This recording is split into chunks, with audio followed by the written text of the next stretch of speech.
గణేష్ మహారాజ్‌కి జై అని ఒక కామెంట్ చేయండి. లేదా మీ రాశి ఏంటి, నక్షత్రం ఏంటి అనేది కామెంట్ చేయండి. కామెంట్ చేయకుండా మాత్రం వెళ్ళకండి దయచేసి. నాకు మా టీమ్‌కి కొండంత బలం మీరిచ్చే కామెంట్. లైక్ చేయొద్దు, సబ్స్క్రైబ్ చేయొద్దు, మేము అడగట్లేదు. కానీ కామెంట్ మాత్రం చేయండి. మీ రాశి ఏంటి, మీ నక్షత్రం ఏంటి కామెంట్ చేయండి. వినాయక చవితి తర్వాత రోజు బుధుడు రాశిని మార్చడం జరుగుతుంది. వినాయకుడికి శిష్యుడు, అత్యంత ప్రీతిపాత్రుడైనటువంటి బుధుడు కర్కాటక రాశి నుంచి సింహరాశిలోకి మారడం వల్ల సెప్టెంబర్ 14 వరకు కొన్ని రాశుల వారికి గణేశుడు అనుగ్రహానికి పాత్రులు కావడం జరుగుతుంది. వృషభం, మిథునం, కర్కాటకం, సింహం, తుల, ధనురాశి వారికి అతి కొద్ది శ్రమతో అత్యంత ధనవంతులు కావడం, అధికారం చేపట్టడం, విదేశంలో ఉద్యోగం సంపాదించడం, కుటుంబంలో శుభకార్యాలు జరగడం ఇవన్నీ చోటు చేసుకుంటాయి. వృషభ రాశి ఈ రాశికి అత్యంత శుభుడైనటువంటి బుధుడు చతుర్థ స్థానంలో రవితో కలవబోతున్నందువల్ల ఉద్యోగంలో తప్పకుండా పదోన్నతి కలగడం, జీతభత్యాలు పెరగడం వంటివి జరుగుతాయి.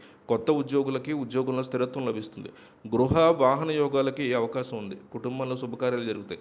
ఆస్తి వివాదాలు, కోర్టు కేసులు అనుకూలంగా పరిష్కారం అవుతాయి. షేర్లు, స్పెక్యులేషన్లు వంటివి అత్యధికంగా లభిస్తాయి. సంతాన ప్రాప్తి కూడా అవకాశం ఉంది. మిథున రాశి రా రాధ్యాధిపతి బుధుడు తృతీయ స్థానంలో రవితో కలవడం వల్ల చవితి తర్వాత నుంచి ఈ రాశి వారికి దశ అద్భుతంగా తిరిగే అవకాశం ఉంది. ఏ ప్రయత్నం చేపట్టినా సక్సెస్ అవుతుంది. అదనపు ఆదాయ ప్రయత్నాల వల్ల ఆదాయం ఇబ్బడి ముబ్బడిగా వృద్ధి చెందుతుంది. ఉద్యోగ ప్రయత్నాలు ఫలించి నిరుద్యోగులకు సొంత ఊరిలోనే ఆశించిన ఉద్యోగం లభిస్తుంది. ఉన్నత స్థాయి కుటుంబంతో పెళ్లి సంబంధం కుదురుతుంది. సంతాన యోగానికి బాగా అవకాశం ఉంది.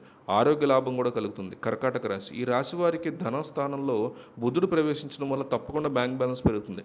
రవితో కలవడం వల్ల బుధాదిత్య యోగం ఏర్పడి రాజయోగాలు కలుగుతాయి. ఉద్యోగంలో అధికారులు మీ సలహాలు సూచనల వల్ల బాగా లబ్ధి పొందుతారు.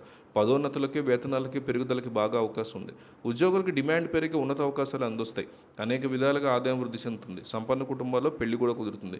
సింహరాశి ఈ రాశికి బుధుడు ప్రవేశించడంతో పాటు రాజ్యాధిపత్యంలో రవితో కలుస్తున్నందువల్ల ఈ రాశి వారికి వినాయక చవితి నుంచి జీవితం ఆడింది ఆటగా, పాడింది పాటగా సాగుతుంది. పట్టిందల్లా బంగారం అవుతుంది. ఉద్యోగంలో పదోన్నతులు కలగడానికి అవకాశం ఉంది. ప్రభుత్వ పరంగా గుర్తింపు లభిస్తుంది. సమాజంలో ఒక ప్రముఖుడిగా అందలాలు ఎక్కుతారు.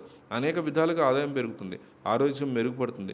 వృత్తి వ్యాపారాల్లో రాబడి పెరుగుతుంది. తులారాశి ఈ రాశికి లాభస్థానంలో ప్రవేశించిన బుధుడు అదే రాశిలో రవితో కలవడం వల్ల అనేక విధాలుగా ఆదాయం వృద్ధి చెందుతుంది. ఆస్తి లాభం, భూలాభం కలుగుతుంది. సొంత ఇంటి కల నెరవేరుతుంది. విదేశీయానం ఖచ్చితంగా జరుగుతుంది. వాహన యోగం పడుతుంది. ఉద్యోగంలో పదోన్నతి కలుగుతుంది. వృత్తి వ్యాపారాలు అభివృద్ధి బాట పడతాయి. ప్రముఖులతో పరిచయాలు పెరుగుతాయి. షేర్లు, స్పెక్యులేషన్ వంటి వాటిలో కూడా పాజిటివ్ రిజల్ట్ ఉంటుంది. ధనుసు రాశి ఈ రాశికి భాగ్యస్థానంలో దశమాధిపతి బుధుడు ప్రవేశంతో పాటు అక్కడ భాగ్యాధిపతి రవితో యతి చెంది వల్ల వినాయక చవితి నుంచి ఈ రాశి వారి దశ తిరగడం ప్రారంభమవుతుంది. ముఖ్యంగా ఆదాయం బాగా వృద్ధి చెందుతుంది. ఆదాయ మార్గాలు పెరుగుతాయి. ఉద్యోగులకు బాగా డిమాండ్ పెరుగుతుంది. నిరుద్యోగులకు విదేశీ ఆఫర్లు అందుతాయి. వృత్తి, ఉద్యోగరీత్యా విదేశాలకు వెళ్ళే అవకాశం కలుగుతుంది.